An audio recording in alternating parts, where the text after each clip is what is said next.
నమస్తే. నేను విజయారెడ్డి. తెలంగాణ కాంగ్రెస్ పార్టీలో అసలు ఏం జరుగుతుంది? అంటే ఎవరికి వారే యమునా తీరుగా ఉందా? ఒకవైపేమో ఎమ్మెల్యేల రహస్య మీటింగ్ కావచ్చు. మరొక వైపు ఫిరాయింపు ఎమ్మెల్యేల పరిస్థితి రెంటికి చెడ్డ రేవడిలాగా మారింది. మరొక వైపు ఈ ఎమ్మెల్సీ ఎవరైతే ఉన్నారో చింతపండు నవీన్ వ్యవహారము ఇదంతా ఎంతవరకు వస్తుంది? అసలు పరిస్థితి ఏంటి? ఢిల్లీలో ఏమనుకుంటున్నారు? నిజంగానే సీఎం మార్పు ఉంటుందా? ఇది మొత్తం ఒక ఊతపదం లాగా మారింది. ఏది సీఎం మార్పు ఉంటుందనేసి. అసలు ఏం జరుగుతుందనేది డీప్ డిస్కస్ చేద్దాం. మనతో ఉన్నారు సీనియర్ అడ్వకేట్ శరత్ కుమార్ గారు ఉన్నారు. నమస్తే శరత్ కుమార్ గారు. నమస్కారం అండి. ఏందండి అసలు మీ పార్టీలో ఏం జరుగుతుంది? ఇప్పుడు మా పార్టీ ఇంకా ఇప్పుడు కొద్ది రోజుల వరకు, ఆ తర్వాత అది మా పార్టీ కాకపోవచ్చు. కాకపోతే కొద్ది పార్టీ రోజుల వరకు అంటే ఏందో తేడా కొడుతుంది మళ్ళీ. అవును, yes, exactly. I have decided to quit Congress. Why? అది ఒక సందర్భం. ఎందుకు? ఇక అది అంత కుక్కలు చింపిన విస్తరైంది. ఎట్లుంది, చెడిపోయింది, పాచిపోయిన అన్నం ఎవడు తింటాడు? ఎందుకు అసలు అట్లా? కాంగ్రెస్ అనేది తన భావజాల నుంచి దూరంగా పోయింది. మరీ ముఖ్యంగా తెలంగాణకు వచ్చేటప్పటికి కాంగ్రెస్ అనేది లేదు. కాంగ్రెస్ అంటే ఒక దళారీల మూట, ఒక కాంట్రాక్టర్ల గుంపు. ఇప్పుడా? ఇప్పుడు అసలు ఈ రాష్ట్రంలో కాంగ్రెస్లో సహజంగా కాంగ్రెస్ భావజాలం ఉన్న నాయకులు ఎంతమంది ఉన్నారు? వీళ్ళలో ఎవరికి ప్రజల మీద ప్రేమాభిమానాలున్నాయి? ఎవరు ప్రజలతో ముడిపడి ఉన్నారు? ఎవరు డైరెక్ట్గా తొడగొట్టి నేను ఫలానా నియోజకవర్గంలో ప్రతిసారి గెలిచినా అని చెప్పగలిగిన వాడు ఎవడున్నాడు? వీళ్ళు గాలి వస్తే కొట్టుకుపోయే లైట్ వస్తువులు అనమాట. సో ఇట్లాంటి వాళ్ళతో ముడిపడి ఉండడం కానీ, ఇంత వంచనతో కూడినటువంటి ప్రభుత్వంతో ముడిపడి ఉండడం నాలాంటి స్వభావం ఉన్న వాళ్ళకి సరిపడదు.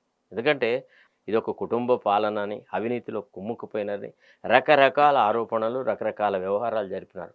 ఒకే కుటుంబం అభివృద్ధిలోకి వచ్చింది అనే మాట. సో ఇవన్నీ కాదని తెలుగు ప్రజలు ఏం చేసినారు? తెలంగాణ వాళ్ళు ఒక కాంగ్రెస్కు పట్టం కట్టినారు. అది కూడా ఏం ఆలోచించినారు? కాంగ్రెస్ ఇచ్చిన సోనియా గాంధీ ముఖం చూసి ఓటు వేసినారు. అంతేగాని ఈ చవటలను, ఈ దద్దమ్మల ముఖం చూసి కాదు కదా ఓట్లు వేసింది. వేసిన తర్వాత ఒక అభయహస్తం అని ఒక పెద్ద బ్రహ్మాండమైన రేవంత్ రెడ్డి ముఖం చూసి చేయలేదు. ఎవ్వడూ వేయలేదు. అసలు ఎవడు వేయలేదు. రేవంత్ రెడ్డికి సహజంగా తాను కాంగ్రెస్ పార్టీలో లేకపోతే ఆ కొడంగల్ సీటు కూడా రాదమ్మా. It's a fact.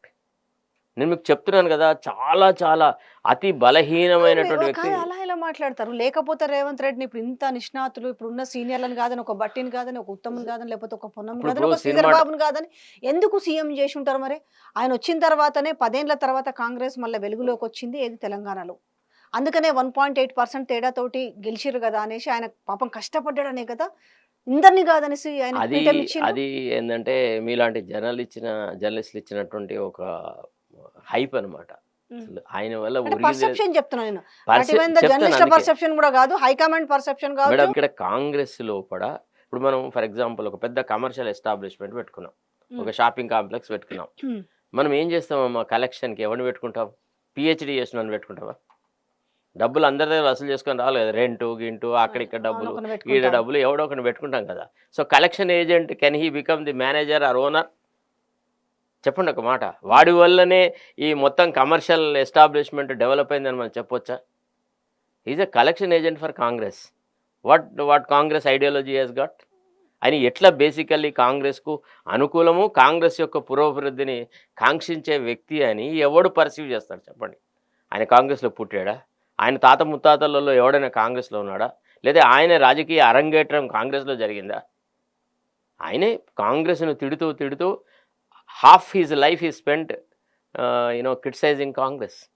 కాంగ్రెస్లో ఏ నాయకుడిని రేవంత్ రెడ్డి తిట్టలేదో నాకు చెప్పండి మీరు.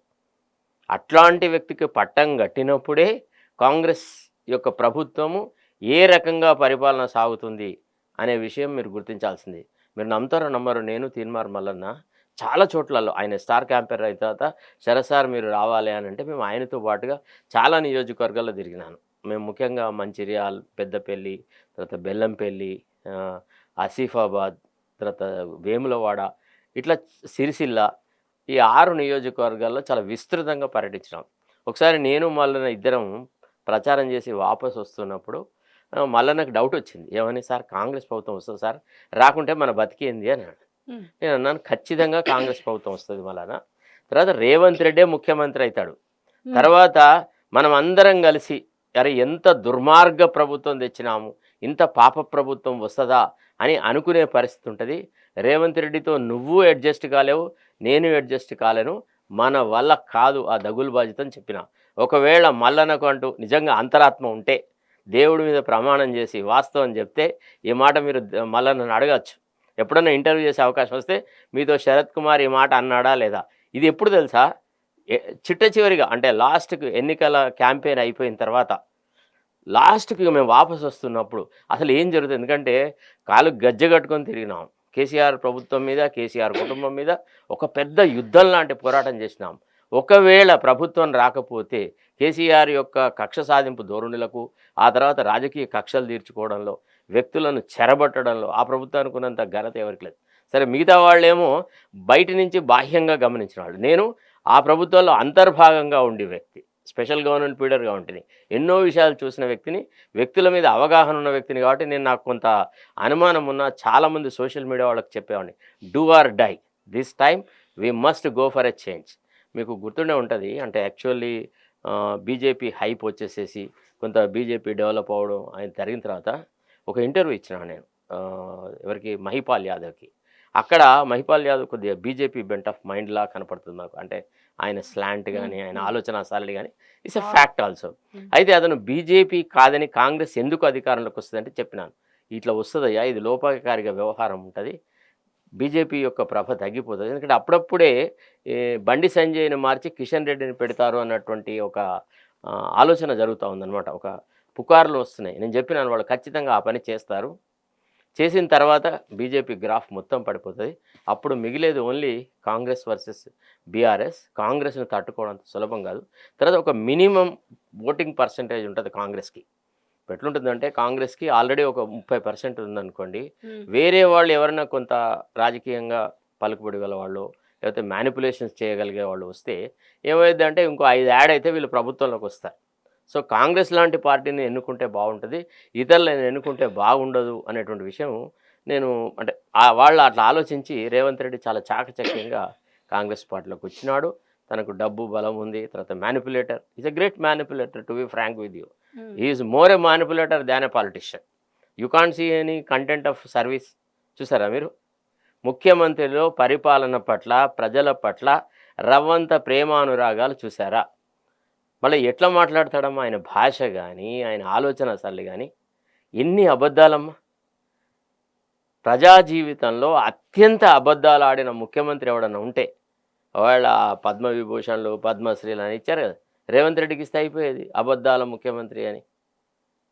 ఒక్కటన్నా దాన్ని ఓకే. ఏం జరుగుతుంది అసలు కాంగ్రెస్ పార్టీలో? ఏం జరుగుతుంది? నాకైతే ఇది మాత్రము సీఎం బిహైండ్ దా ఉన్నాడు. ఏది 12 మంది అనిరుద్ధ రెడ్డి ఆధ్వర్యంలో జరుగుతుంది కదా, పొంగులేటి మీద వాళ్ళు ఒక ఫైట్ తీసుకున్నారు. ఒక ఫైల్ విషయం అని ఏదో జరుగుతూ అనిరుద్ధ రెడ్డి హల్చల్ చేస్తున్నాడు. రెండో విషయము జూపెల్లి వెళ్ళేసి ఖర్గేని కలవడం. అంటే మాకు ప్రయారిటీ ఇవ్వట్లేదు, మేము తీసుకొచ్చిన బీఆర్ఎస్ నుంచి తీసుకొచ్చిన వాళ్ళకు కూడా ప్రయారిటీ ఇవ్వట్లేదని. అంటే ఎవరికి వారే పరిస్థితి చూస్తే మళ్ళీ ఈ ఎమ్మెల్సీనేమో నాకు ఎట్లా షోకాజ్ నోటీసులు ఇస్తారు, మీరు ఎవరు అబ్బాయి అనేసి ఆయన సీఎం భాషలో ఎట్లా మాట్లాడినా కూడా ఆయన కూడా అదే మాట్లాడుతున్నాడు. ఓవరాల్గా ఈ పిక్చరైజేషన్లో ఏంది అసలు? కాంగ్రెస్ ఒక కుక్కలు చింపిన విస్తరి. ఇందులో ఎవడి భాగం వాడికి కావాలా? వీళ్ళంతా గుత్తేదారులు, వీళ్ళంతా పెట్టుబడి పెట్టినారు కాంగ్రెస్ పార్టీ యొక్క డెవలప్మెంట్కి. ఆ పెట్టుబడికి సంబంధించిన లాభాలు జరగాల. ప్రతి వాళ్ళకి ఇదంతా కాంట్రాక్టర్ల గొడవ, పనుల గొడవ, డబ్బు సంపాదన గొడవ. అంతే తప్ప ఇందులో ప్రజాహితం ఉందా? ప్రజలకు మంచి చేయాలని ఫలానా కార్యక్రమం అమలు చేయలేదు, రైతు భరోసా కార్యక్రమం అమలు చేయడం వల్ల రాష్ట్ర రైతాంగంలో కూడా మన ప్రభుత్వం యొక్క పరువు ప్రతిష్టలు దెబ్బతారినాయి కాబట్టి అది అమలు చేస్తావా చెయ్యవా అని ఒక కార్యరూపం సాధించడానికనే ఒక డిమాండ్ చేస్తూ మాట్లాడిన ఒక్కని పేరు చెప్పు. మీరు చెప్పిన అనిరుద్ధ్ రెడ్డి పేరు, లేకపోతే ఇంకెవడో జక్కయ్య పేరు, వీళ్ళలో ఎవడైనా మన పార్టీ మేనిఫెస్టోలో ఉన్న ఐటమ్స్ సరిగా అమలు జరగట్లేదు, దీనివల్ల చెడ్డ పేరు వచ్చింది, ఈనాడు ప్రజలలో మేము తిరగలేకపోతున్నాం అని మాట్లాడినాడు. వాళ్ళ మీదనే కంప్లైంట్లు ఇవన్నీ కూడా ఎక్కువైపోయినాయి. ఒకరి మీద ఒకరు పితూర్లు అసలు first of all Ponguleti Srinivasa Reddy and BRS వీళ్ళంతా విడిపోయి లేరమ్మా. Ponguleti Srinivasa Reddy still has got his roots in BRS. ఆయన వాళ్ళు అనునాయులు, తర్వాత రకరకాల ఆయన లాభసాటి అంటారు. మళ్ళీ మీరేం బీఆర్ఎస్ అంటారు? మీకు విషయం చెప్పాలమ్మా, కొన్ని విషయాలు కొద్దిగా అదే వింతగా ఉంటుంది. ఇప్పుడు ఎట్లుందంటే ఆయన సంగతి ఏంటంటే అక్కడ పరిస్థితి అనుకూలంగా లేదు, ఇటు వచ్చినాడు. ఇక్కడ ఇప్పుడు ఎంత వాడుకోవాలో అంత వాడుకుంటాడు, ఎంత వాళ్ళ కాంట్రాక్టు, ఆ పనులు ఈ పనులు సాధిస్తాడు. మళ్ళా ఇది అంటే ఒక పరాన్నజీవి అనమాట. పొంగులేటి రాజకీయ పరాన్నజీవి, సొంతగా ఏం చేయలేడు. ఈ పని సాధించగలను అనేటువంటి కెపాసిటీ లేదు. అయితే కాంగ్రెస్ అసలు యాక్చువల్లీ పొంగులేటి కూడా ఫస్ట్ కాంగ్రెస్కి రాకపోతుంది. మీరు పాత నా రికార్డ్స్ చూడండి, నేను ఇచ్చిన ఇంటర్వ్యూస్ చూడండి. ఒక దశలో ఎప్పుడైతే ఈయన బీజేపీ వైపు ఊగిసలాటలు ఆడుతూ పోతున్నప్పుడు పొంగులేటి నీ రాజకీయ జీవితం సర్వనాశనం అవుతుంది, నువ్వు కనుక బీజేపీలో చేరితే కాంగ్రెస్లో చేరు, నువ్వు బీజేపీలో ఇముడవు అని నేను ఒక ఇది చెప్పినాను. ఆ తర్వాత మేము ఢిల్లీలో ఎప్పుడైతే ఈ టికెట్ల వ్యవహారాలు జరుగుతున్నప్పుడు జూపల్లి కృష్ణారావు అది అప్పుడు నేను ఢిల్లీలో కలిసినప్పుడు కూడా అన్న నీ ఇంటర్వ్యూ చూసిన తర్వాతనే నేను కాంగ్రెస్ వైపు కొద్దిగా ఆలోచన చేసిన, అంతకుముందు కొద్దిగా వేరే రకంగా ఉన్న మాట వాస్తవమే అనేటువంటి మాట మాట్లాడు. అంటే ఇది అవకాశవాదుల గుంపమ్మ. ఇప్పుడు దొంగలు అందరు కలుస్తారు, దొంగతనం చేసుకొస్తారు, దొంగలించిన సొమ్మును పంచుకునేటప్పుడే కదా గొడవలు. సో ఇది అట్లాంటి వ్యవహారం అంట. It's a kind of a conflict at the time of distribution of the wealth. ఇది అంతకంటే మినహా దీంట్లో ప్రజాహితం లేదు, ప్రజలకు సంబంధించిన కోణం లేదు. ఏంటి మరి ఇప్పుడు ప్రజల అంటే ప్రజలు కూడా కొంత ఆలోచిస్తారు కదా, రేపు అసలే మళ్ళీ ఇప్పుడు ప్రజలు ఆలోచించడానికి నిర్ణయించుకున్నారు. లోకల్ బాడీ ఎలక్షన్స్ మీరు ఇంకా అని అంటున్నారు. మీరు చాలా వెనుకబడి ఉన్నారు. మీరు ఇంకా ప్రజలు ఆలోచిస్తున్నారు అనే దశలోనే ఉన్నారు. ప్రజలు నిర్ణయించుకున్నారు, ఆలోచించడం కాదు. ఇప్పుడు ఎన్నికలు పెట్టమన్నమ్మా దమ్ముంటే. ఏం జరుగుతుంది ఇప్పుడు ఎలక్షన్ ఇంకా పెడితే? ఇప్పుడు పెడితే బీఆర్ఎస్ కు లాభం జరుగుతుంది. ఇప్పుడు పెడితే బీఆర్ఎస్ లాభం జరుగుతుంది. ఇంకా కొద్ది రోజులు అయిన తర్వాత అయితే ఇంకో రకంగా ఉంటుంది. ఎట్లుంటది మీరు చెప్పండి. ఇక ఎట్లయినా కొంత రాజకీయ పునరీకరణ జరుగుతుంది. బీఆర్ఎస్ అంత సులభంగా అధికారంలోకి రానియరమ్మా. ఎందుకంటే ఎవరైనా ఇవాళ బీసీలు కానీ, ఎస్సీలు కానీ, ఎస్టీలు, ఇతరత్రమైనటువంటి వాళ్ళు అసలు ఇప్పుడు కాంగ్రెస్ను అధికారంలో తొలగించడానికి ప్రజలకి రవ్వంత ఆలోచన ఉన్నా లేకున్నా కుటుంబ పాలన, అందరూ ఒకటే కుటుంబంలో అందరూ ఎంపీలే ఉన్నారు, వాళ్ళు తప్ప ఇతరులకు పరిపాలన లేదు అనే మాట మనం మాట్లాడుతున్నాం. దాన్ని కొద్దిగా కిందికి మార్చు, ఇంకో 2 మెట్లు దిగితే మన రాష్ట్రంలో బీఆర్ఎస్ వస్తే ఉంటుంది, మళ్ళా హరీష్ రావు. ఇప్పుడు ఈ రోజు కాంగ్రెస్ పరిస్థితి అట్లనే ఉంది కదా. అందుకే ఇప్పుడు విసికి వేశారు. కొత్తగా పార్టీ వస్తుందా, ఏం జరగబోతుంది? ఏదైనా రాజకీయ పునరీకరణ అనేది జరుగుతుంది, కొత్త పార్టీ వచ్చి తీరుతుంది. కొత్త పార్టీయే ఈ రాష్ట్రంలో మళ్ళీ అధికారంలోకి వస్తుంది. ఎవరి సారథ్యంలో వస్తుంది అనుకుంటున్నారు? చాలా మంది ఆలోచిస్తున్నారు. ఇవాళ రాష్ట్రంలో ఉన్న పరిస్థితి విషయంలో కూడా చాలా మందిలో ఒక ఆలోచన సరళి మొదలైంది. ఇవాళ బీద ప్రజానీకం అంతా అర్రే మోసపోయినాం కదా, ఇటు కాంగ్రెస్ నమ్మితే వీడిటనే కొట్టే, వాడికి నమ్మితే వాడట్లేదు. ప్రజలు ఫుట్బాల్ అయినారు, 2 టీంలు ఆడుతున్నాయి. ఏం జరిగింది ఇప్పుడు? మీరు కాంగ్రెస్ ఇప్పుడు గత గవర్నమెంట్ ను కంపేర్ చేసారు. గత గవర్నమెంట్ వల్ల తెలంగాణ వచ్చిన తర్వాత నెర్రెలవైల భూముల నుంచి పచ్చబడ్డ తెలంగాణను చూసిరు కదా. సరే, నేను ఆ స్థాయికి పోవట్లేదు, అంటే భూ కబ్జాలు అవి పక్కన పెడితే పేదలకి, బలహీన వర్గాలకి కానీ మంచి పదవులు అనే ఆస్పెక్ట్ పక్కన పెడదాం. ఫస్ట్ రాజకీయం పదవులు అనేది పక్కన పెడితే నిజంగా 14కి ముందు 14 తర్వాత తెలంగాణ అంటే నిజంగా బాగుందా? వాళ్ళ నీళ్లు కావచ్చు, కరెంటు కావచ్చు, నిజంగా బతుకులు అట్లనే ఉన్నాయా, మారలేదా? నేను రాజకీయంగా చెప్పట్లే, మళ్ళీ రైట్. మీరు అడిగారు, నేను దానికి సమాధానం చెప్తా. ఇప్పుడు మన బాబు 12 ఏళ్ల వయసులో ఉన్నాడమ్మా. 3 ఏళ్ళు కలిస్తే 15 ఏళ్ళు వస్తే వాడి మూతికి మీసాలు వస్తాయా రావా? వాడి ముఖ కవళికలో కొంత మార్పు వస్తారు. ఇది ప్రకృతి సిద్ధంగా వచ్చే మార్పు. ఇది మనం తెస్తే వచ్చిన మార్పు అని కాదు. ఎంతో కొంత మార్పు లేకపోతే ఒక ఉద్యమ పార్టీగా మొదటి టర్మ్ లోపల కేసీఆర్కి భయం ఉండేది. రేపు సమాజంలో ఏం సమస్యలు వస్తాయో ఉద్యమ పార్టీ ఒకటే రకంగా చేస్తే నడవదని. తర్వాత కేసీఆర్ చాలా క్షుద్రపు ఆలోచనలు చేస్తున్నారు. కాంగ్రెస్లో ఉన్నటువంటి ఈ చవటలతో పోలిస్తే వీళ్ళందరికంటే ఈజ్ ఎ వైట్ స్టాలియన్. అతను ఉచ్చైశ్రవమే, దాన్ని కాదని ఎవరు అనరు. ఉన్న పరిజ్ఞానం వరకు ఒకటి అడుగుతా. ఇప్పుడు కాంగ్రెస్ పార్టీ కుటుంబం దోచుకుంది, కుటుంబం అని అన్నారు. ఈ రోజున్న దేశంలో ఉన్న బీజేపీ పక్కన పెడితే కాంగ్రెస్ పార్టీ ఆ కుటుంబం చేతిలోనే ఉంది కదా. ఒక విషయం అమ్మా, నా పరిజ్ఞానం వరకే అడుగుతాను. ఒక విషయము, మీరు ఒక జర్నలిస్టు, మీకు ఏ పార్టీతో సంబంధం లేదు కదా. లేదు, మీరు బీజేపీ కాదు, బీఆర్ఎస్ కాదు, కాంగ్రెస్, మీరు ఒక ఇండిపెండెంట్ కదా, నేను ఒక న్యాయవాదిని కదా, నేను అంతో కొంత కాంగ్రెస్ పార్టీలో ఒక సభ్యుని కదా, నేను ఇంత కొంత సానుభూతి అయితే కాంగ్రెస్ పార్టీలో ఉండాలి కదా. సపోజ్ నేను ఒక మాట్లాడుతాను, మనం ప్రతిసారి ఈ వీళ్ళ కోణంలో ఎందుకు మాట్లాడాలి? ఇప్పుడు ఈ ఇద్దరు కోణంలోనే ఎందుకు మాట్లాడాలి? మీ ప్రశ్న బీఆర్ఎస్ పాయింట్ ఆఫ్ వ్యూ ఎందుకు ఉండాలా? నేను అట్లా మాట్లాడతాను. మీరు అన్నదానికి ఇప్పుడు రాష్ట్రంలో ఉన్న ఇండివిజువల్ పార్టీస్ అంటే మీరు ఏం చెప్పదలుచుకున్నారు? అంటే దేశం జాతీయ ఈ రోజు నేను చెప్తున్నా, కాంగ్రెస్ పార్టీలో ఉన్న వాళ్ళు కుటుంబ పాలన అనే వాళ్ళకి నేను జనరల్గా అడుగుతున్నా. ఇప్పుడు టీడీపీ చూద్దాం, నేను అట్లా ఉండమని అడగట్లేదు, నాకు క్లారిటీ కోసం. ఇప్పుడు చంద్రబాబు నాయుడు ఉన్నాడు, చంద్రబాబు నాయుడు ముఖ్యమంత్రి, బాలకృష్ణ ఎమ్మెల్యే, బాలకృష్ణ చిన్నల్లుడు ఎంపీ, పెద్దల్లుడు ఆయన కొడుకు నారా లోకేష్ మంత్రి, పురంధేశ్వరి ఇంకో పాటలు అంటే ఇంతమంది అంటే మరి ఎట్లా చూడొచ్చు అనేది నేను జస్ట్ అంటే అడుగుతున్నాను. నేను అనేది అంటే ఈ రీజనల్ అవ్వకూడదా ఇంట్లో? ఒకవేళ నేనేం అడుగుతున్నా, ఇప్పుడు కుటుంబాల్లో ఉన్న వాళ్ళు ఒకవేళ రాజకీయంగా ఎదగకూడదా అని నేను అంటున్నాను. నేను జనరల్ అమ్మ రాజకీయంగా ఎదగడాన్ని ఎవడు వ్యతిరేకించలేదమ్మా. జవహర్లాల్ నెహ్రూ తర్వాత ఇందిరాగాంధీ వచ్చింది. ఇందిరాగాంధీ తర్వాత రాజీవ్ గాంధీ గాంధీ వచ్చిండు. వచ్చినాడు. రాజీవ్ అయితే గాంధీ నుంచి ఒక్క రాహుల్ విషయం, గాంధీ, సోనియా గాంధీ, ఒకటి ప్రియాంక గాంధీ. ఇందిరాగాంధీ ఇప్పుడు జవహర్లాల్ నెహ్రూ పరిపాలన అదొక కోణంలో జరిగింది. ఒక రకమైనటువంటి దేశ అభివృద్ధి, పంచవర్ష ప్రణాళికలు, రకరకాలుగా అప్పుడప్పుడే స్వతంత్రం వచ్చినటువంటి దేశాన్ని ఒక ఘాట పెట్టి దీనికి ఒక ఆకారం ఇచ్చి, ఒక రూపురేఖలు ఇచ్చి, ఒక పద్ధతి ప్రకారంగా ఈ ప్రైవేటు సంస్థానాలన్నిటి రద్దు చేసేసి వాటిలో కలుపుకొని దీనికి ఒక షేప్ ఇస్తూ వచ్చినాడు. పంచవర్ష ప్రణాళికలు అనేది ఎంత గొప్ప ఆర్థికమైన నీతమ్మ. ఒక కార్యక్రమం పెట్టుకొని 5 సంవత్సరాలు ఇంత పురోగతి సాధించాలి, ఇన్ని నిధులు ఇవ్వాలి, రాష్ట్రాలకు ఈ రకంగా చేయాలి, ముఖ్యమంత్రులతో ఒక పరిభాష, ఒక మాట్లాడడం, ఒక చర్చలు, ఎంత డెమోక్రటిక్గా గవర్నమెంట్ జరిగింది. ఆ తర్వాత లాల్ బహదూర్ శాస్త్రి కొద్ది రోజులు ఉన్నాడు. ఆ తర్వాత ఇందిరాగాంధీ వచ్చింది. ఇందిరాగాంధీ పరిపాలనలో ఒక్క ఎమర్జెన్సీ తప్ప మీరు నాకు చూపెట్టండి ఒక సింగిల్ పాయింట్. అవకాశం తను కూడా ఎమర్జీ అయింది, ఒక లీడర్ గా అవకాశం వద్దనలేదు, వచ్చింది, వద్దన చేసుకుంటూ పోతున్నాం కదా. కుటుంబాల్లో ఉన్న వ్యక్తులు మనము వాడుకోవడానికి కుటుంబాలు అంటున్నాము. పరిపాలన వేరు, దోపిడి వేరు. ప్లీజ్ మీరు ఇక్కడ ఒక విషయం గమనించాలి. మీరు అంటే ఇందిరాగాంధీనో లేకపోతే రాజీవ్ గాంధీనో ఈ రాష్ట్ర సంపదను దోచుకున్నారని చెప్పగలరా? రాష్ట్ర సంపదలో అంటే వాళ్ళకున్న సంపాదన, ఇప్పుడు ఆనంద్ భవన్ ఉంది, దాన్ని ఇవాళ మనం అలహాబాద్లో వాడుతున్నటువంటి ఆ స్వరూపరాణి హాస్పిటల్, తర్వాత ఇతరత్రము ఇవన్నీ వాళ్ళు ఇచ్చినాయి కదా. వాళ్ళ సంపాదనను వాళ్ళు దేశానికి అర్పించినారు. బీఆర్ఎస్ దోచుకుంది అంటున్నారు కదా. ఎస్ కదా. మరి ఈ రోజు ప్రభుత్వం ఎవరిది ఉంది? కాంగ్రెస్ పార్టీ ప్రభుత్వం ఉంది కదా.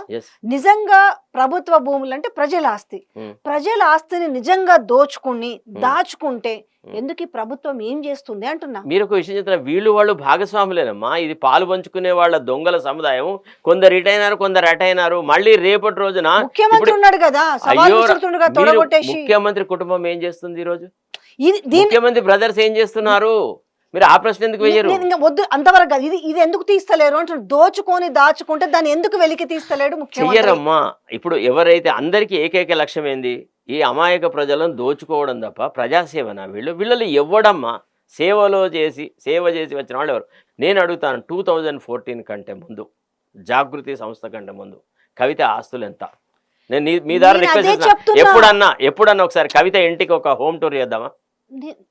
సార్ నేను ఏమన్నాను తెలుసా, అందుకే నేను ఏదైతే నిజమే నేను కూడా అంటా, నాట్ ఈవెన్ ద కవిత, ఇవాళ ఉన్న కాంగ్రెస్ పార్టీలో రాజకీయ నాయకులు కావచ్చు, బీజేపీలో ఉన్న వాళ్ళు కావచ్చు, ఇక్కడ రింగురు అనుకుంటే తిరుగులే ఏ లీడర్ల ఆస్తి కూడా పాపం ప్రజలు ఇట్లనే ఉన్నారు, నాలాంటి వాళ్ళు ఇట్లనే ఉన్నాము, లీడర్లు ఎదిగారు, నేను కూడా ఒప్పుకుంటా. కానీ ప్రభుత్వం 2 కోట్లమ్మా. ఇప్పుడు మనకు ఊర్లలో పల్లెటూళ్ళలో ఒక నానుడు ఉంటుంది, దంచేవాడు బుక్కుతాడు అని. వీడు దంచుకుంటూ బుక్కితే మనకు అభ్యంతరం లేదు, వీడు జోలు కట్టుకొని పోతున్నందుకు నేనేమంటున్నా, ఇది ఇప్పుడు ప్రభుత్వం ఉంది కదా, నేను ఏమంటున్నా, ముఖ్యమంత్రి ఈ రోజు తొడలు కొట్టి సవాల్ చేస్తున్నప్పుడు ఇప్పుడు మనము రాజకీయ వాళ్ళకంటే పెద్ద దొంగ ఇతనమ్మా. మీరు చాలా పొరపాటు పడుతున్నారు. వాళ్ళకన్నా కనీసం కొంత ఉద్యమ చరిత్ర ఉంది, ప్రజలతో ముడిపడి ఉన్న వాళ్ళు ఉన్నారు, వాళ్ళలో ఎంతో కొంత భయం ఉన్నది. ఎందుకంటే వాళ్ళ కులపోళ్ళకి అంత మెజారిటీ లేదు, గుప్పెడు మంది దొరలు. వాళ్ళు ఏం చేయగలరు? దోచుకుంటే గవర్నమెంట్ ఇస్తే లాగుతుంది అనే భయాన్న క్రియేట్ చేయలేని పరిస్థితి ఉంటే ఎట్లా? ఒక విషయం విన్నారా లేదా? సపోజ్ ఒకవేళ అంటే మన రేవంత్ రెడ్డి పరిభాష మాట్లాడుకుందాం, పద్మనాయకులు, రెడ్లు అని చెప్పినాడు కదా, ఆ భాష చెప్తాడు కదా, ఆ ప్రకారంగా ఆలోచిస్తే వెలుమ వాళ్ళ సామాజిక వర్గం ఎంత అమ్మా? ఒక గుప్పాడు, దోషాడు బాగా, అంటే నా దృష్టిలో అయితే పిరికెడే, సరే కాదు అంటే దోషాడు అనుకుందాం. వీళ్ళకు రెడ్ల సాయం లేకుంటే వాళ్ళు దోచుకోగలుగుతారా? రెడ్లు ఎమ్మెల్యేలు ఎవరైతే ఉన్నారో ఆనాడు కనుక ఎదురు తిరిగి nothing what is this nonsense, మీరే దోచుకుంటున్నారు అని అంటే వాళ్ళు ఏలగదా? లేదు. వాళ్ళు ఏం చేసినారు? ఆ దోచుకోవడం లోపల కొంతమంది రెడ్లతోని పంచుకొని ఆ రకంగా అరే మనం ఇద్దరం కలిసి దోచుకుందామని ఆ పార్టీలో ఉన్నటువంటి రెడ్డి నాయకులు, ఆ పార్టీలో ఉన్నటువంటి దొరలు ఎంత దోచుకోవాలంత దోచుకున్నారు. అందులో కొందరు దొంగలు వచ్చి ఇక్కడ చేరినారు. వీళ్లకు పరిపాలన, అరే అమ్మ గన్ని రోజులు వాళ్లే దోచుకున్నారు, మనకు అవకాశమే దొరకలేదు, ఇప్పుడు మనకు అవకాశం దొరికింది మనం దోచుకుందాం. ఇప్పుడు ఆ దోచుకున్న దొంగల మీద కనుక ఏదైనా చర్యలు తీసుకుంటే రేపు వీడు దోచుకున్న వాళ్ళ మీద వాడు చర్యలు తీసుకుంటాడు కదా. ఎందుకు?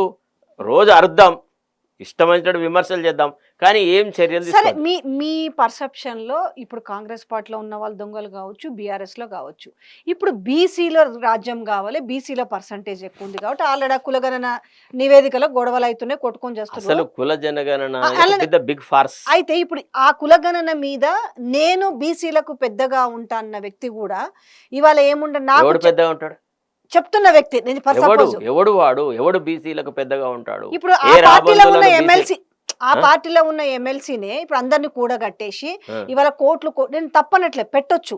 అయితే నాకు ఛాయ్ పైసలు కావాలి అన్న వ్యక్తి ఇవాళ మరి కోట్లకు పడగలెత్తితేనేమో దాని గురించి ఎట్లా రాజకీయాల్లో ఉండి వీళ్ళు దోచుకున్నారు, మరి వీళ్ళు ఏం దోచుకొని ఈ రోజు కోట్లకు అధిపతి అయ్యారు అసలు? ఒక విషయం చెప్పన్నా, వ్యక్తిగతమైన విమర్శ నేను చెయ్య. నేను మీరు నా వ్యక్తిగతం ప్రశ్న కాదు. అడిగే కారణం ఏంటంటే నేను ఒకప్పుడు ఆయనతో కలిసి పనిచేసినాను. చి, చి, చి. No, no, no, no, no. Right, అంటే exactly. అందులో ఆయన కూడా పబ్లిక్ లో భాగం, ప్రజా ప్రతినిధి కాబట్టి మాట్లాడుతున్నాను నేను అంతే. ఎగ్జాక్ట్లీ. నేను ఒక విషయం చెప్తున్నాను, మీరు అంటే ఎవరు కొంతమంది ఆయనలాగా ఇతర పార్టీలలో ఉండి నా మాట దోచుకోవడం కూడా కాదు, వ్యక్తిగత మీరు- వాళ్ళు ఏమన్నా సంపాదించిన మీరు ఇట్లాంటి వాళ్ళు నిజంగా ప్రాబ్లం ఒకటి అడుగుతా, ఇట్లాంటి వాళ్ళు ఇప్పుడు బీసీలందరినీ నేను ఐక్యం చేసి మేము బీసీ అంటే ఏంటిది బిగ్ క్లాస్, బీసీలు అంటే ఏంది, మీరు బిచ్చం వేస్తారా అదేస్తారా అని చెప్పి ఇవాళ మళ్ళా కూడా దీన్నొక వేదికగా మలుచుకొని మళ్ళా స్వార్థ రాజకీయాలకి తెర లేపుతున్నారా అనేది క్వశ్చన్. నన్ను కరెక్ట్ గా సమాధానం చెప్పండి. చెప్పేసానే మాట్లాడతా, చెప్పండి. లేకపోతే లేదు. చెప్పండి. ఇప్పుడు ఈ బీసీల ఈ వ్యవహారం అంతా జరుగుతుంది కదా, ఉమ్. ఇందులో ఉన్న వాళ్ళు స్టేజ్ మీద కూర్చున్న వాళ్ళందరూ ఎవరమ్మా? వాళ్ళ పొలిటికల్ బ్యాక్గ్రౌండ్ ఏంది, వాళ్ళ చరిత్ర ఏంది చెప్పండి. అక్కడ దోపిడి ముక్కలతో ఉన్నారు, ఇక్కడ దోపిడి ముక్కలతో కలిసినారు, వీళ్ళు అంత చేసినారు. ఇప్పుడు బీసీ ఉద్యమం అనగానే మన బీఆర్ఎస్కు సంబంధించిన మధుసూదనాచారి, శ్రీనివాస గౌడు, వాడు వీడు అందరు జమ అవుతారు. ఓకేనా? కాంగ్రెస్లో ఉన్నటువంటి వాళ్ళు కొందరు, తర్వాత బీఆర్ఎస్లో ఉండి భంగపడిపోయిన వాళ్ళు కొందరు, ఇట్ట రాజకీయంగా అంటే దోచుకోవడానికి అవకాశాలు లేని కొంతమంది కలిసి ఏదో ఒక కొత్త నాటకాన్ని తెర మీద తీసుకొచ్చినారు తప్ప బీసీల సంక్షేమం ఇందులో ముడిపడి ఉందంటారా మీరు? వీళ్ళు చేస్తున్న పెడబొబ్బలలో బీసీల గురించి ఆలోచన ఉందా? ఒకవేళ నిజంగా బీసీల యొక్క అభ్యున్నతికే వీళ్ళు కట్టుబడి ఉంటే త్యాగం చేయాలమ్మా. ప్రజల తరఫున ప్రజాకోణంలో ఎన్నడూ మాట్లాడినారు. ఎప్పుడైతే రైతు బంధు రావట్లేదు అని అంటే రైతు బంధు అడిగినాని చెప్పుచ్చుకోగొట్టమన్నాడు. మీరు చెప్పే ప్రముఖుడే ఏం మాట్లాడినాడు? రైతు బంధు అడిగితే చెప్పుతో కొట్టండి అన్నాడు. నేను చెప్తున్నాను, ఇవాళ మీరు ఒక్క మాట ప్రజాకోణంలో ఆలోచిద్దాం. మనం రైతు బంధు వేస్తే ఈ రాష్ట్రంలో ఉన్న రైతులలో 70% మంది బీసీలు కాదా? అవునా కాదా? ఇది ప్రజాహితమైన కార్యక్రమే కదా, ఇది ప్రజలకు ఇచ్చిన వాగ్దానమే కదా, ఇది అభయహస్తంలో ఒక ముఖ్యమైన భాగం కదా. ఎన్నడూ అభయహస్తంలో ఉన్నటువంటి అంశాలను అమలు పరచండి అని ఆయన ఎన్నడన్నా మాట్లాడంగా మీరు విన్నారా? లేదు. 2500 మహిళలకు ఇస్తా అన్నాం, ఇవ్వట్లేదు ముఖ్యమంత్రి, ఇది ఇవ్వండి అని ఎన్నడన్నా ఆయన ఒక రిక్వెస్ట్ చేసినట్టుగా, లేదా శాసనసభలోనో ఎక్కడన్నా శాసన మండలిలోనో లేకపోతే వాళ్ళ పార్టీ మీటింగ్లలో ఫలానా ఆయన ఇట్లా మాట్లాడినారని విన్నామా? యువకులకు ఉపాధి అవకాశాల విషయంలో కూడా ఒక్కనాడు మాట్లాడినట్టు విన్నామా? చెప్పండి. ఇప్పుడు ఒకవేళ నిరుద్యోగ భృతి ఇస్తే 70% మంది నిరుద్యోగులు ఎవరమ్మా? బీసీ ఎస్సీ ఎస్టీలు వాళ్ళు కాదా? వాళ్ళకు మేలు జరగదా? అది ఎందుకు అడగలేదమ్మా? ఇప్పుడు రాజకీయంగా అధికారం కోసమని మేమంతా ఏకత్రం కావాలి అది ఇది అనేటువంటి మాటలు మాట్లాడుతున్న వాళ్ళు ప్రజాహితమైన కార్యక్రమాలకు ఒక నిరాహార దీక్ష చేసినారా? లేకపోతే ఒక ప్రజా ఆందోళన చేసినారా? ప్రజా ఉద్యమం చేసినారా? ఎన్నిసార్లమ్మా ఒక్కనాడన్నా ఏదన్నా ఒక మాట మీద కట్టుబడి ఉన్న సందర్భం మీరు చూసినారా? చెప్పండి. ఫలానా విషయంలో కూడా ఫలానా ఆయన ఈ మాట మీద కట్టుబడి ఉన్నాడు, ఈయనకు రాజకీయంగా నిబద్ధత ఉంది, ఈయన ఈ రాజకీయమైన దృక్కోణంలో వచ్చినాడని చెప్పగలరా మీరు? ఆయన లెఫ్టిస్టా, రైటిస్టా, లేకపోతే సెంట్రిస్టా? ఆయనది ఏంటిదమ్మా రాజకీయ పరిణితి ఏంటిది? రాజకీయాలలో రాజకీయ పంథా ఉండాలా, లేకపోతే కులమతాల రచ్చ ఉండాలా? ఒకసారి ఆలోచించండి. ఇవాళ తెలివి గల వాళ్ళు బీసీలలో ఉన్నారు, బీసీ మేధావులు ఉన్నారు, ఆలోచించేవాళ్ళు. ఇక్కడ ఈ నలుగురు ఈ గుప్పెడు మంది పెట్టి మీటింగులకు వీళ్ళు రాజకీయ పార్టీలను ఒక రకంగా బ్లాక్మెయిల్ చేయడం తప్ప ఇది ఏ రకంగా ప్రజలకు ఉపయోగపడే పనమ్మా? ఇప్పుడు ఎంత మొత్తము దాదాపు 70% తన జీవితాన్ని బీసీల అభ్యున్నతి కోసం కృషి చేసిన కృష్ణయ్య గారి ఆర్థిక పరిస్థితి ఎట్లుంది, ఇటీవల వెలిసిన బీసీ నాయకుల యొక్క ఆర్థిక పరిస్థితులు ఎట్లున్నాయి? ఒక కంపారిజన్ చేద్దామా please? Let us try to understand. అంటే రాజకీయం అంటే కేవలం వ్యాపారమేనా? ఓన్లీ బ్లాక్మెయిలేనా? అంటే బీసీ నోటికి ఇష్టం వచ్చిన మాట. అంటే పార్టీ యొక్క నువ్వు పార్టీ క్రమశిక్షణ అంటే బానిసత్వం కాదు. కానీ పార్టీ ఏదైతే ప్రజలకు వాగ్దానాలు ఇచ్చినాయో ఆ వాగ్దానాల అమలు కోసం నువ్వు కొట్లాడినావా? జిఓఎంఎస్ నెంబర్ 46లో 70% నష్టపోయిన వాళ్ళెవరు? ఆ విద్యార్థులంతా బీసీలేనా కాదా? వాళ్ళ కోసమే కదా పోయి అడిగింది. ముఖ్యమంత్రితో అపాయింట్మెంట్ తీసుకొని పోయి మాట్లాడితే ఎంత కోపం వచ్చింది ఆయనకి. ఇట్లా కిందికి మీదికి చూసినాడు. అంటే నువ్వా రేవంత్ రెడ్డి, నువ్వా మాకు బీసీల గురించి చెప్పేది, నువ్వా మాకు వీళ్ళ గురించి 46 గురించి చెప్పేది, నువ్వేనా మమ్మల్ని ప్రశ్నలు వేసేదని లెవెల్ వేసినాడు. ఆనాడే కనుక ఆ బీసీ యువకుల తరఫున మాట్లాడితే, ఆ నిరుద్యోగుల తరఫున మాట్లాడితే, మీకు తెలుసు కదా జిఓఎస్ 46 కోసం కొట్లాడుతున్న వాళ్ళు లాస్ట్కు ఎట్లా తిట్టినారు ఈయనని. ఈ ప్రముఖుడి గురించి ఎన్ని మాటలు మాట్లాడినారు ఆ యువకులు. వాళ్ళ కోసం కొట్లాడినాడా? ఎట్టా ఈయన నమ్ముతారని మీరు ఆశిస్తున్నారు? అంటే ఇక్కడ 4 మీటింగ్లు పెట్టుకొని హెలికాప్టర్లలో దిగి అది ఇది చేసి అందుకే గందరగోళం చేస్తున్నారు కదా అనేది అంతెందుకమ్మా, ఇప్పుడు. ఎక్కడన్నా ఒక కార్పొరేటర్గా గెలవమని ఈసారి. అప్పటి అది వేరు, ఆ పరిస్థితి వేరు, ఆ ప్రజాదరణ వేరు. ఆనాడు ఎంతమంది సహాయపడితే. అసలు ఇంకో విషయం చెప్పన్నా, కొంతమంది న్యూట్రల్గా ఉన్నారు. ఎన్నికలు అయిన తర్వాత ఆయన ఏదో నేను నా సొంత బలం మీద వచ్చినా, నాకు ఎవరు రెడ్లు ఓట్లు వేయలేదు, వాడు ఓట్లు వేయలేదు, వీటి సమాజాన్ని రెడ్లుగా వెలుమలుగా లేకపోతే కాపులుగా లేకపోతే ఇంకా వీళ్ళ గౌన్ల ఇట్లా విడగొట్టడం కాదమ్మా రాజకీయం అంటే. రాజకీయం అంటే ఆర్థిక అసమానతలు తొలగించాలి. ఆర్థికంగా ఎవరైతే ఈనాడు అభివృద్ధికి అసలే నోచుకోలేదో వాళ్ళకి భాగస్వామ్యం కల్పించే దశలోపల రాజకీయాలు జరగాలి. ఇప్పుడు నేను అడుగుతాను ఫస్ట్ అమ్మ, బాగా రుచికరమైన పదార్థం బిర్యానీ ఉంటుంది, హైదరాబాద్ బిర్యానీ. అవును, ఎంత తింటావమ్మా రోజు? ఎన్నిసార్లు బిర్యానీ తింటాం? రోజు తింటే ఎక్కడ పుడుతుంది ఏదైనా. అంతే కదా, ఇది అంతే. కాబట్టి ఒక కులాన్ని వ్యతిరేకించడం, వెలివేసేయడం, ఆ కులం గురించి నీచమైన మాటలు మాట్లాడడం, అన్ప్రింటబుల్ లాంగ్వేజ్ వాడడం ఏందమ్మా? మూత్రము అది ఆ భాష ఏందమ్మా? ఇప్పుడు రేవంత్ రెడ్డి భాషకి ఈయన భాషకి మధ్య తేడా. అంటే వీళ్ళిద్దరు ఏమనుకుంటున్నారంటే అన్ప్రింటబుల్ లాంగ్వేజ్ మాట్లాడితే ప్రజలు మమ్మల్ని బాగా గొప్ప నాయకులు అనుకుంటారు అనే భావనలో ఉన్నారు. వీళ్ళు చిల్లి పైసకు కొరగాలి ఎత్తుకుంటుండే. నేను చెప్తున్నా, ఇప్పుడు దమ్ము ఉంటే ఇప్పుడు చేయమని చూద్దాం. ఇప్పుడు రాజకీయాలు చేయమని, ఇప్పుడు చేయమనమ్మా రాజకీయాలు. మీటింగులు పెడితే అయిపోయిందమ్మా. మీటింగ్లోకి వచ్చేవాళ్ళు ఎట్లా వస్తారో తెలుసా? మీకు తెలుసో తెలియదు, నా దగ్గర నా ఫోన్లో నేను మీకు చూపెడతాను.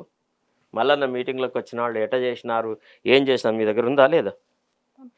కానీ ఇప్పుడు నేను మీకు చూపెడితే ఎవరే వ్యక్తులైతే నాకు పంచుకున్నారో మళ్ళీ వాళ్ళను మీరు రచ్చకెడిస్తారేమోనని నా భయం. నేను మీకు వాటిని మీ ఫోన్లోకి పంపిస్తా, మీరు వాటిని జూమ్ చేసి చూపెట్టండి. ఏదైతే ఇప్పుడు కుల గణన నివేదిక ఉందో, ఇప్పుడు మన దట్స్ ఎ బిగ్ ఫార్స్. నేను మీకు ఈ విషయము 20 రోజుల క్రితం చెప్పిన. కుల గణన అనేది కేవలము ఒక కంటి తుడుపు చర్య. బీసీల యొక్క అభ్యున్నతిని దృష్టిలో పెట్టుకొని నిజంగా బీసీ జనాభా ఎంత ఉంది అని పరిశీలించేటువంటి చిత్తశుద్ధి రేవంత్ రెడ్డికి లేదు. కేవలము మా నాయకుడు రాహుల్ గాంధీ గారు కుల జనగణన గురించి బాగా మాట్లాడుతున్నాడు కాబట్టి నేను కుల జనగణన జరుపుతున్నానని రాహుల్ గాంధీ ముందరనే మాట్లాడినాడు. ఫిగర్ తగ్గడం ఏంటనే దాని మీద చర్చ జరుగుతుంది. ఫిగర్ తగ్గడం అసలు ఎవడన్నా పోతేనమ్మా, ఒక చోట కూర్చొని వాళ్ళు నింపుకున్నారు ఫామ్స్, ఎవ్వడు పోలేదు. ఎంతమంది దగ్గరికి మేము రకరకాల వాళ్ళతోని ప్రజలతో ముడిపడి ఉన్నాం కదా, ఎవరి దగ్గర ఏ రకమైన కుల జనగణన జరగదు. నేను ఇవాళ కాదు ఎన్నడో అన్నాను. కాకపోతే వీళ్ళు ఏం చేసినారు, మళ్ళీ ఈ కులతత్వపు రాజకీయాలు మొదలెట్టాడు. వీడు బాపనోడు, వీడెందుకు మా బీసీల గురించి మాట్లాడతాడు అని ఒక పెద్ద రచ్చ, ఒక రకమైన విమర్శలు. మీకు తెలుసా నా ఛానల్ మొత్తం హ్యాక్ చేసి గతంలో దానికి ఇప్పటిదానికి అసలు ఫిగర్ ఎట్లా పోనీ చేస్తే కనీసం అది ఒకటి ఉంది కదా, మరి వెబ్సైట్ లో పెట్టిరు కదా, మరి గవర్నమెంట్ వెబ్సైట్. అమ్మ ఒక్క విషయం చెప్పన్నా, రేవంత్ రెడ్డికి తర్వాత కొంతమంది కాంగ్రెస్లో ఉన్నటువంటి పెద్దలకు భయం ఏంటంటే బీసీల సంఖ్య ఒకవేళ నిజంగా గణనీయంగా పెరిగిన సంఖ్యను అట్లనే కనుక ప్రచురిస్తే రేపు బీసీలు మాకు రాజ్యంలో భాగం కావాలా, మా మంత్రివర్గ సహచరులు ఇంతమంది ఉండాలి, మాకు ఇన్ని మంత్రి పదవులు కావాలా, ఇన్ని అపాయింట్మెంట్లు ఇందులో కావాలి, ఇన్ని కావాలని అడుగుతారని ఏదో కొద్దిగా ఎక్కువ ఉన్నట్టు చూపెట్టినారు అంతే. ఇది ఒక రకంగా క్యాలిక్యులేటెడ్ అఫేర్ అనమాట. విన్నారా? It's a big fraud, I tell you. అందుకే నేను ఈ విషయం ఎప్పుడో చెప్పిన.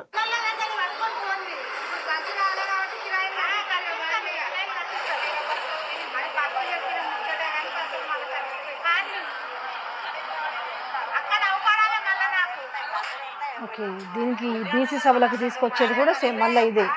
నాకు తెలియదు, మీరు చూడండి వాళ్ళు ఏం చెప్తున్నారు వినండి అమ్మా.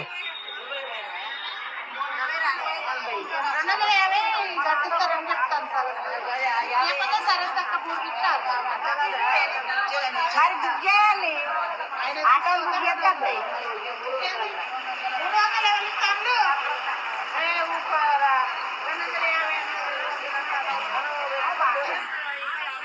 250 300 అవి బస్సులేంది ఆటో ఏం తేడా ఉంది బస్ అదే ఇప్పుడు అదే వాళ్ళు పెట్టుబడి పెడుతున్నారు రాజకీయాల్లో, వీళ్ళు పెట్టుబడి పెడుతున్నారు, ఇంకేముందమ్మా. ఇది అంతా ఒక వ్యక్తి తన వ్యక్తిగత ప్రతిష్ట పెంచుకోవడానికని ఆడీడ అందరి దగ్గర జమ చేసుకొని రకరకాలుగా ఖర్చు పెట్టి, మేము వద్దని అనము. బీసీల రాజ్యాధికారాన్ని నేను 110% సపోర్ట్ చేస్తున్నా. ఫస్ట్ నాడు నేడు ఎప్పుడు నేను బీసీల తరఫున జరిగిన వన్ డే సకల జనుల సర్వే జరిగింది కదా, దాంట్లో అక్యురేట్ ఉంది అనుకుంటున్నారా? ఒక విషయం చెప్పనా, దీనితో పోలిస్తే సకల జనుల survey 50% better than this. 50% better. ఒక రకంగా కేసీఆర్ కూడా ఊహించలేదు ఈ సమగ్ర కుటుంబ సర్వేలో ఇట్లాంటి స్టట్లింగ్ ఫ్యాక్ట్స్ వస్తాయని, ఇట్లా ఆశ్చర్యకరమైన పరిణామాలు జరుగుతాయని ఆయన కూడా ఊహించలేదు. ఆయన ఊహించి ఉంటే, అంటే ఇప్పుడు ఎంతైతే దోపిడీలో తర్వాత ప్రజలను వంచడంలో కాంగ్రెస్ వాళ్లకున్నంత అనుభవం కేసీఆర్కి లేదు పాపం. రైట్ ఆర్ రాంగ్ ఏదో ఉద్యమకారుడు, ఉద్యమం చేసినాడు, చుట్టుపక్కల అందరూ ప్రజలతో పూర్తి సాన్నిహిత సంబంధాలు ఉన్న వాళ్ళు ఉన్నారు. సో వాళ్ళు ఇమీడియట్గా దొంగతనం చేస్తా అంటే ఒప్పుకుంటారా? పర్సన్ అయితే పాలసీస్ అన్ని చేస్తుంటారు కదా, అన్ని ప్రజలకు ఏం పాలసీస్ అంటే ప్రజలకు అన్ని ఇచ్చినవి నాకు అందుతున్నాయా క్వశ్చన్ చెప్ప, సమిష్టిగా ఆలోచన చేసి తీసుకొచ్చిన పాలసీ ఏంది? ఏ పాలసీ మీద సమిష్టిగా ఆలోచన జరిగింది? అంతా ఆయనకు దోచింది. ఒకటి అడుగుతానండి, ఓకే మీరు చెప్పిందని నేను సరే ఓకే, కానీ ఏం మార్పులు రావాలి? ఇప్పుడు కొత్త సపోజ్ ఇంకొక పార్టీ వచ్చింది అనుకో, ఆ పార్టీ ఎట్లుండాలి, వాళ్ళు ఎట్లుండాలి, అసలు ఇంకా ప్రజలకు ఏం కావాలి, ఏం చేస్తారని ఎక్స్పెక్ట్ చేస్తారు చెప్పండి. ఒక ప్రిమాచ్యూర్ జంక్చర్లో ఈ విషయాలు మనం మాట్లాడకూడదు. ఎందుకంటే ప్రజల దగ్గర రెండు రకాల అనుభవాలు ఉన్నాయి. ఒక దోపిడీ మూక, ఒక కుటుంబము రాష్ట్ర సంపదను కొల్లగొట్టిన విధానము, 10 సంవత్సరాల వాళ్ళ పాలన, తర్వాత తెలంగాణ ఉద్యమంలో పార్టిసిపేట్ అయినాము, తెలంగాణ ఉద్యమాన్ని లీడ్ చేసినాము అనే ఒక కారణం ఒకళ్ళ వైపు ఉంది. 100 సంవత్సరాలు అది ఇది తెలంగాణ ఇచ్చినాం మేమే, అందుకోసం మాకే ఈ తెలంగాణను దోచుకునే అధికారం ఉంది అని మాట్లాడుతున్న వాళ్ళు వీళ్ళు. సో కాబట్టి ఇద్దరిని చూసిన తర్వాత ఆలోచనలు చాలా డిఫరెంట్గా వస్తున్నాయి. ఇంకా చాలా రోజులు ఉంది కదా, ఎన్నికలు ఇవాళ లేవు, రేపు లేదు, ఎల్లుండి లేవు. ఎలక్షన్స్ లో ఎట్లుండబోతుంది? లోకల్ బాడీ కాంగ్రెస్ చిత్తుగా ఓడిపోతారు. కాంగ్రెస్ను ప్రజలు అంటే న్యాయంగా నిష్పక్షపాతంగా జరుగుతాయి. ఇప్పుడు వీళ్ళు ఏం చేస్తారు, లోకల్ బాడీ ఎన్నికలలో కోఆప్టెడ్ మెంబర్స్ వస్తారు, వీళ్ళ ఎమ్మెల్యేలు, వీళ్ళ ఎంపీలు, వీళ్ళందరూ వస్తారు కదా, అట్లా జిల్లా పరిషత్తుల మీద వీళ్ళు కబ్జా పెడతారు. కానీ ఎన్నికల రణరంగంలో ప్రజల దగ్గరికి పోయి ప్రజలను ఒప్పించడంలో వీళ్ళలో ఒక్కడు లేడు. మీరు మరోలాగా భావించొద్దు. ఇంతమంది కాంగ్రెస్ ఎమ్మెల్యేలు ఉన్నారు కదా, మంత్రులు ఉన్నారు కదా, తుర్రం ఖాన్లు, మచ్చర్దాన్లు, మచ్చర్ పైల్మాన్లు ఉన్నారు కదా, ఒక్కడిని ఎవడినన్నా నేను రాజీనామా పెట్టి నేను మళ్ళీ గెలుస్తా అని చెప్పగలిగిన ఒక్కడిని తీసుకురామ్మా, పద్మవిభూషణ్ ఇద్దాం వాడికి. ఎవడు అంతేందుకు, ఇప్పుడు గ్రాడ్యుయేట్ ఎమ్మెల్సీలు అవి ఉన్నాయి కదా, ఎవడన్నా ఒకదాని ఎమ్మెల్సీ కంటెస్ట్ చేయమని, అందులో గ్రాడ్యుయేట్లు ఉన్నారు, రకరకాలు ఉన్నారు కదా, ఆ ఎమ్మెల్యే పదవి పెట్టుకోను లేకపోను, లేదా మంత్రులలో ఎవడన్నా ఒక్కడిని రాజీనామా పెట్టి గెలవమని. ఇప్పుడున్న ఈ ఫిరాయింపు ఎమ్మెల్యేల పరిస్థితి ఏంది? అతి దారుణం. వాళ్ళు రెంట్కి చెడ్డారు ఎవరిలాగా తయారయ్యారు. వాళ్ళు ఎట్లయినా కానీ ఏదో ఒక దశ లోపల మళ్ళీ బీఆర్ఎస్తో ముడిపడి ఉంటుంది తప్ప వాళ్ళకు భవిష్యత్తు లేదు. వాళ్లకు ఎంతో కొంత బీఆర్ఎస్లోనే గౌరవము మర్యాద దక్కింది. ఇవాళ ఈ ఫిరాయించిన వాళ్ళు ఎవరికి బీఆర్ఎస్తో ఏదో అన్యాయం జరిగిందని వాళ్ళు రాలేదమ్మా. కాంగ్రెస్లోకి వస్తే ఇంకా ఏదో గొప్ప, అంటే అక్కడ 50 రూపాయలు వస్తే ఇక్కడ 100 రూపాయలు సంపాదించుకోవచ్చు అని ఆలోచనతో వచ్చినాడు తప్ప వీళ్ళకి ఏమి పెద్ద కొంత యూటర్న్ పాలసీ ఎందుకు కొంత అగ్రెసివ్ గా మాట్లాడుతున్నాడు ఇప్పుడు. అప్పుడేమో బాగా స్టార్టింగ్ లో అసెంబ్లీలోనే ఎగిరెగిరి పడ్డాడు. ఇప్పుడు బ్లాక్మెయిలర్స్ అమ్మా, all blackmailers. They don't have any content, they don't have any commitment. 10 మంది పార్టీ మారినామని చెప్పుకోలేని పరిస్థితిలో ఉన్నారంటే ఏమనొచ్చు? ఆయనేమో నేను ఒక గేటు తెరిస్తే నాకు ఇంతమంది వచ్చి 2 గేట్లు తెరిస్తే పరిస్థితి ఒక తిరువనుండేనమ్మా. ఎవడు వద్దన్నాడు? ఈయన కాంగ్రెస్ హైకమాండ్ని ఏమని నమ్మించినాడు అంటే మన పార్టీ ప్రభుత్వం చాలా స్లెండర్ మెజారిటీతో ఉంది, అతి త్వరలోపల కేసీఆర్ ఒక కుచితమైన రాజకీయాలతో తర్వాత శల్య సారథ్యం చేస్తాడు, లేకపోతే శకుని ఆలోచనలు చేస్తాడు, మన ప్రభుత్వాన్ని కూలగొడతాడు, దానికి బీజేపీ సహకరిస్తుందని అనవసరంగా పార్టీ హైకమాండ్ను తప్పుతోలు పట్టించేసేసి కనీసం ఒక 20-25 మంది బీఆర్ఎస్ ఎమ్మెల్యేలు మన పార్టీలో చేరుతారని చెప్పి కొంతమందిని పరిగణన తీసుకొని ఏరుకొని వచ్చినాడు. ఆ తర్వాత అక్కడ పార్టీ హైకమాండ్ కూడా చాలా ఇగ్నోమినస్గా ఫీల్ అయింది. ఎందుకంటే పార్టీ యొక్క ఎన్నికల మేనిఫెస్టోలో ఏమో ఫిరాయింపుల నిరోధక చట్టానికి సవరణలు తీసుకొచ్చి ఆటోమేటిక్గా డిస్క్వాలిఫికేషన్ తీసుకొస్తామని చెప్పి అక్కడ దేశవ్యాప్తంగా అట్లా ప్రచారం చేసి ఇక్కడ వచ్చేసేసి పార్టీ ఫిరాయింపులను ప్రోత్సహిస్తే అది ఎట్లా ఒప్పుకుంటారు? మీకు గుర్తుండే ఉంటుంది, ఫస్ట్ నుంచి అపోజ్ చేస్తున్నాను నేను ఫిరాయింపులను. This is not going to establish any good political culture అని. వస్తుందా ఇప్పుడు ఏమైనా అనర్హత వేటు పడి బై ఎలక్షన్స్ వచ్చే అవకాశం ఉంటుందా? చూడాలి ఇప్పుడు మరి సుప్రీంకోర్టు ఎట్లా రియాక్ట్ అవుతుంది అనే దాని మీద ఆధారపడుతుంది. తర్వాత ఇంకోటి ఏంటంటే స్పీకర్ పదవిని కూడా చాలా దిగజార్చినారమ్మ. స్పీకర్ని ఆ ప్రశ్న ఈనాడు సుప్రీంకోర్టు అడిగింది అంటే నిజంగా మోరల్ కంటెంట్ ఉండే, రవ్వంతన్న ఆత్మాభిమానం ఉండి సంఘంలో గౌరవం ఉన్నదైతే ఆ స్పీకర్ రాజీనామా చేయాలి ఆ ప్రశ్న అడిగినందుకు. నీకు ఎంతకాలం కావాలి, what do you mean by reasonable period అని అన్నందుకు ఆ మాట అన్న తర్వాత ఇక అంతకంటే అభిశంసన ఇంకేదైనా ఉంటుందా? ఒక ఇండిపెండెంట్గా ఉండేటువంటి స్పీకర్ను, ఒక సావరిన్ పవర్స్ను అనుభవించేటువంటి స్పీకర్ను what do you understand by, what do you mean by reasonable period, how long do you want, is it a full term like in Maharashtra అని అడిగినారు. అవును, వాళ్ళు అడిగినారు ఏంది మహారాష్ట్ర పీరియడ్ ముగిసే వరకు కూడా మీరు ఇట్లాగే మీకు టైం కావాలనే మాటని. ఇక ఇంతకంటే ఏమైనా ఉందా చెప్పండి? ఇంతకంటే అవమానం ఏదైనా ఉందా? ఒక ముఖ్యమంత్రి పోయి పార్లమెంట్ సుప్రీంకోర్టులో నాకు క్షమాభిక్ష అడిగినాడు, అపాలజీ అడిగి అఫిడవిట్ వేసినారా? ఈ ప్రభుత్వంలో ఎవరిని కోర్టు ముట్టకాయలు పెట్టలేదు చెప్పండి. వీళ్ళకు సిగ్గు ఎగ్గు లేదా రాజకీయాల్లో కొన్ని విలువలు ఇట్లాంటివి ఏమైనా ఉన్నాయమ్మా? సార్ కంక్లూజన్ ఈ వాట్ అబౌట్ ద బీజేపీ ఇప్పుడైతే స్తబ్దుగా ఉంది, సైలెంట్ గా ఉంది. బీజేపీకి తెలంగాణలో కష్టం అమ్మా. అంటే వాళ్ళు ఏదో అనుకుంటున్నారు కదా 2028లో అనేది. No Telangana is a different state all together.